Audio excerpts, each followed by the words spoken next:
नक्षलवादी सराटी या ठिकाणी छत्रपती संभाजीराजे यांनी सांगितलं की कोणाच्या न्याय हक्कासाठी मागणी करत असाल त्याला माझं समर्थन आहे, कुठल्याही आंदोलनाला काउंटर आंदोलन करत असाल तर त्याला माझं समर्थन नाही, अशी रोखठोक भूमिका घेतलेली आहे। आज आपण पाहिलं असेल की लक्ष्मण हाके आणि नवनाथ म्हणून कोण तिथं त्या ठिकाणी बसलेले आहेत, त्यांच्या पाठीमागे दोन माणसंही नाहीत आणि ते समाजाचं नेतृत्व करतात असं भासवत आहेत।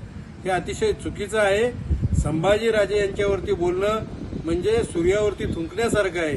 त्याने काही संभाजीराजेंना फरक पडत नाहीये, पण महाराष्ट्राच्या जनतेला समजलेलं आहे की लक्ष्मण हाके हा एका गटारातून आल्यासारखा बोलतोय, एखाद्या नाल्यातून आल्यासारखा बोलतोय, की त्याची खरी लायकी आहे आणि आज ती संपूर्ण महाराष्ट्रासमोर त्याची ती खरी लायकी गेलेली आहे। लक्ष्मण हाके तुम्ही काही दिवसापूर्वीच पाहिलं असेल, जसं जितेंद्र आव्हाडांचं झालं तशी तुमची अवस्था होण्याची शक्यता आहे, तुम्ही सावध राहा।